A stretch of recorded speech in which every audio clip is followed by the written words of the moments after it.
If you want to be more creative and strategic in your business, start reading things outside of your niche, but read things that are going to spark creativity in a new way or give you new ideas you wouldn't have thought of if you weren't so deep into your own niche and your own market and reading things that relate directly to what you do. I'm Amy Porterfield, ex-corporate girl turned CEO of a multi-seven-figure business. But it wasn't all that long ago that I lacked the confidence, the budget, and the time to focus on growing my small but mighty business. Fast forward past many failed attempts and lessons learned, and you'll see the business I have today. One that changes lives and gives me more freedom than I ever thought possible. One that used to only exist as a daydream. I created the Online Marketing Made Easy podcast to give you simple, actionable, step-by-step strategies to help you do the same. If you're an ambitious entrepreneur or one in the making who's looking to create a business that makes an impact and a life you love, you're in the right place, friend. Let's get started.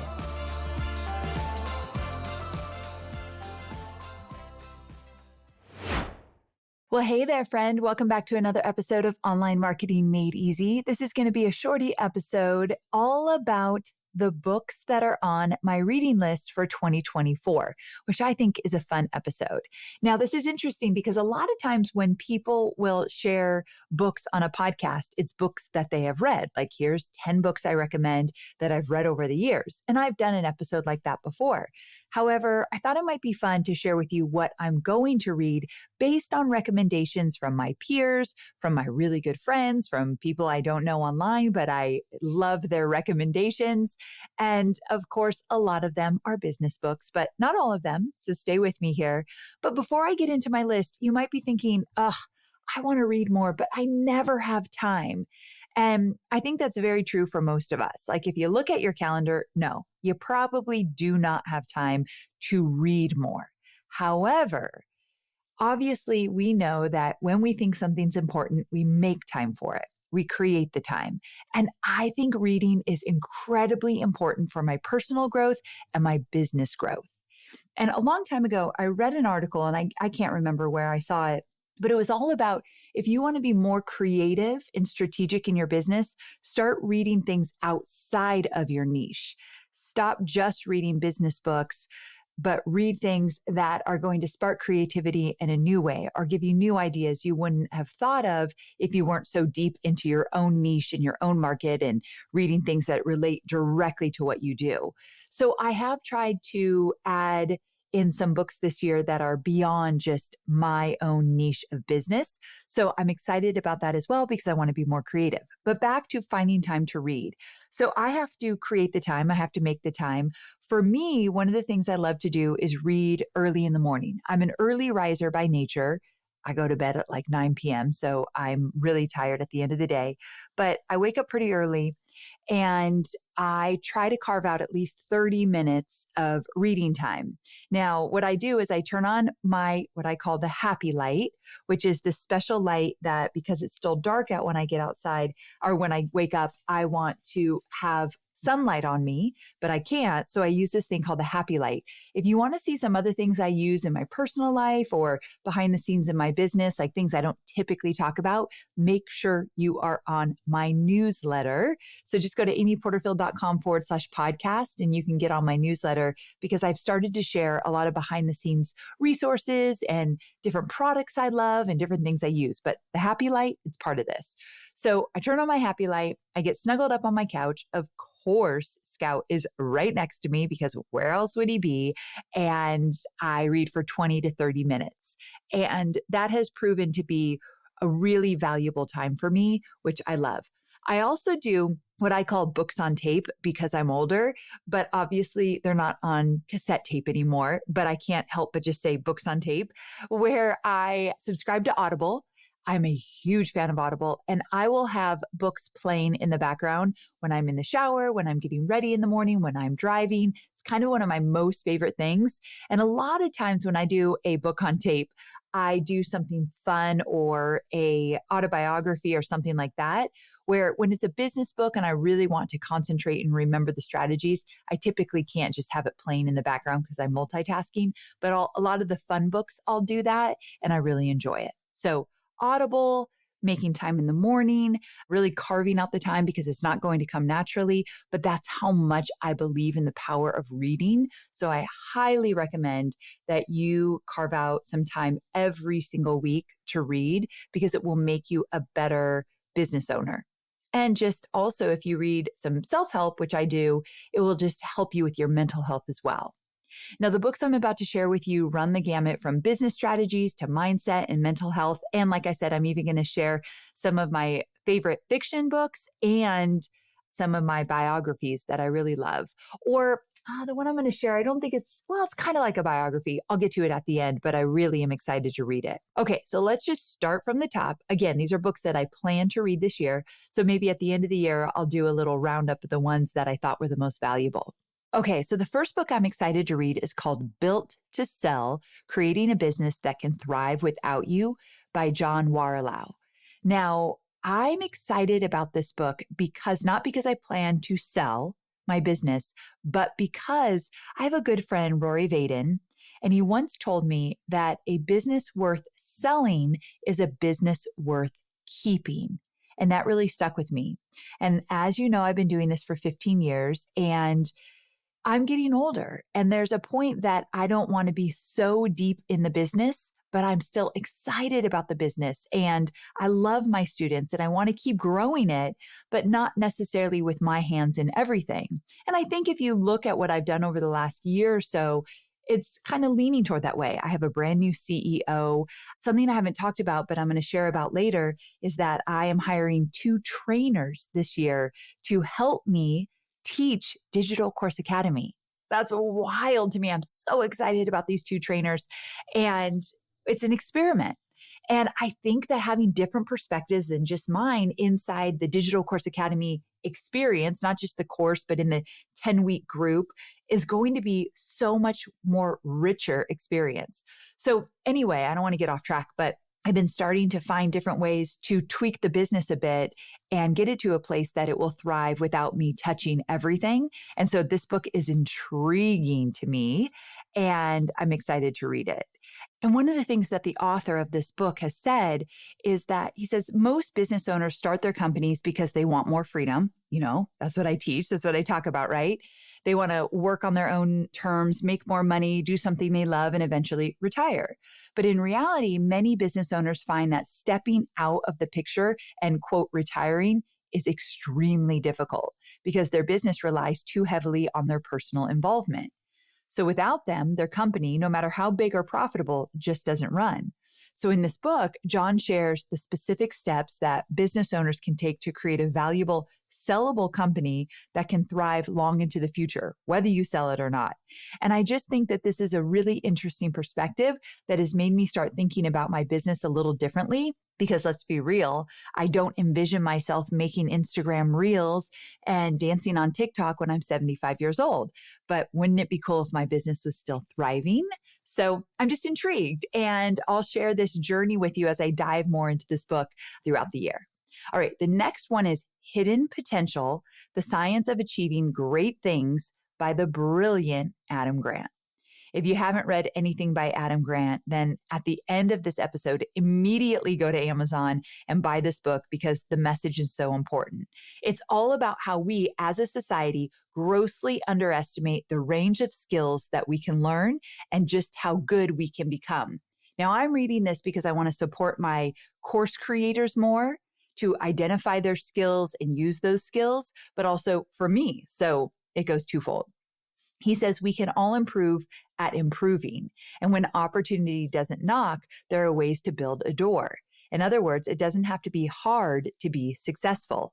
So think about that for a minute. How powerful is that? This idea is based on years of scientific evidence and insights that it doesn't have to be hard for you to be successful. I think I am very guilty by saying entrepreneurship is hard, but I'm trying to get away from that narrative because I don't think it serves me or my students. So I'm curious how he frames this and what I can learn from it.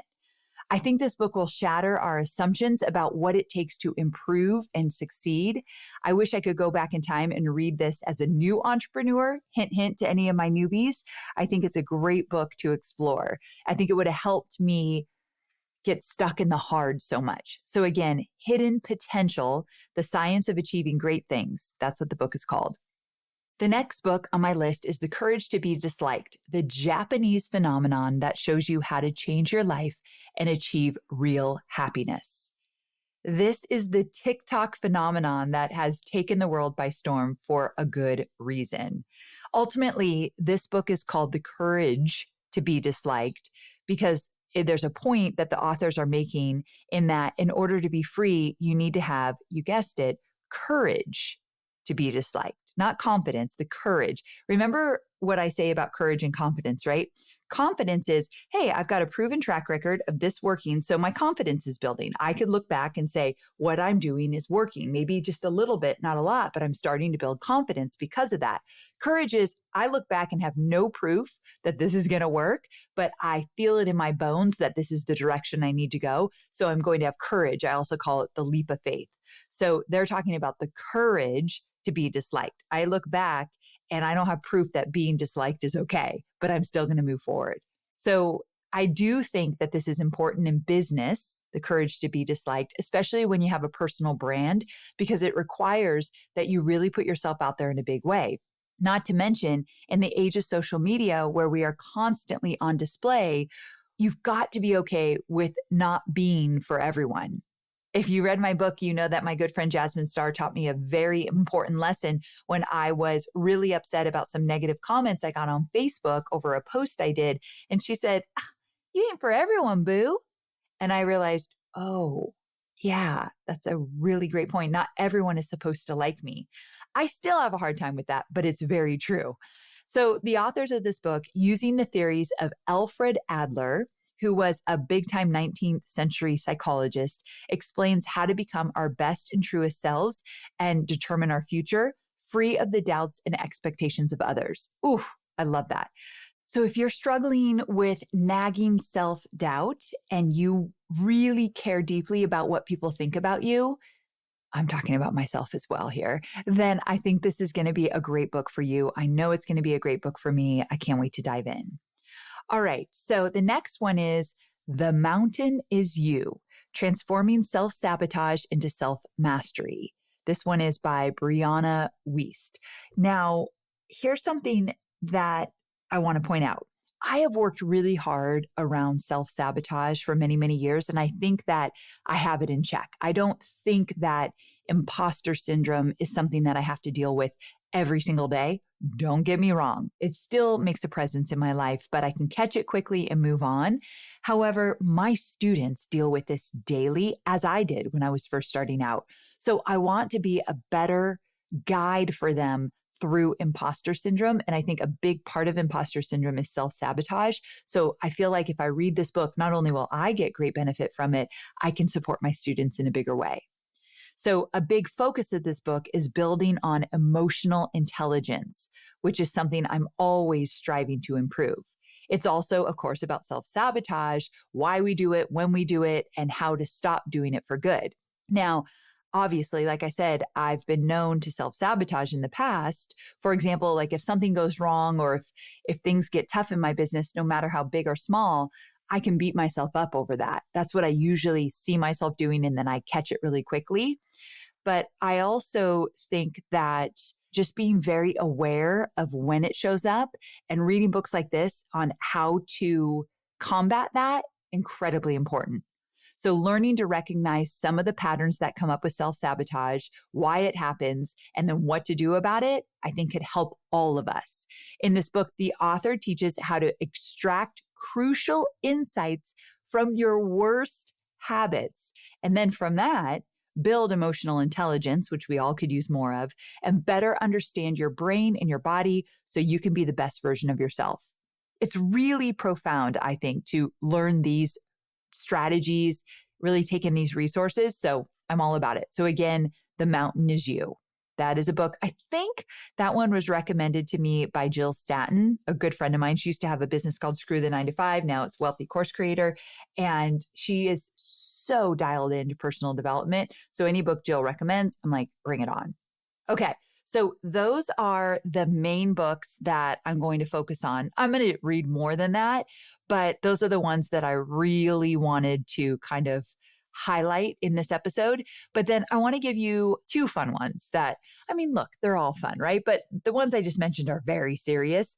So when I want to just unplug and have a really fun read, like a beach read, then I will read anything from Taylor Jenkins Reid.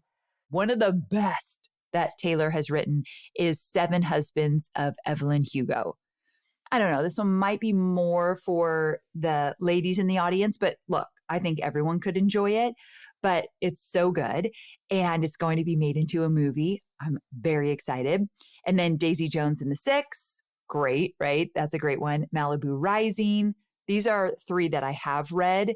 And then there was another one of hers that I read that I thought was so good. Anyway, she's got tons of books. So, Evidence of the Affair. That was a really good one as well. It's a short read. So highly recommend. She's got tons. So if you want a good beach read, Taylor Jenkins Reid, I'd start with The 7 Husbands of Evelyn Hugo, especially because it's going to be a movie soon. And then I love documentaries, which means then I also love biographies.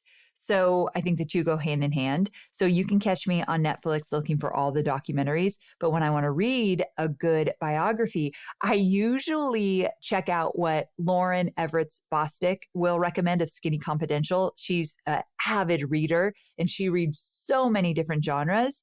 And she recommended this book called Dilettante. And it's true tales of excess, triumph, and disaster. I'm going to read to you what it's about. So interesting. A witty, insightful, and delightfully snarky blend of pop culture meets memoir meets real life Devil Wears Prada as readers learn the stories behind 25 years at Vanity Fair from the magazine's former deputy editor. I thought that would be an interesting read. So very different than webinars, list building, and courses, right? Which is the point. We have to get away from only reading business books or even only reading books that help our mental health. I think going beyond that is important. And so that's why I wanted to tell you these two a little bit indulgent, but totally worth it reads that are worth checking out. All right. So I hope you love this shorty episode. It's always fun to bring you behind the scenes. Let me know if you've got a great book that you're like, you have to read this book, Amy. You know, I'm just at Amy Porterfield on Instagram, right? Get into my DMs and tell me what book you think I should absolutely read in 2024. And if I read it, I will absolutely give you a shout out on the podcast. All right, my sweet friends, thanks for tuning in. I'll see you next week. Same time, same place. Bye for now.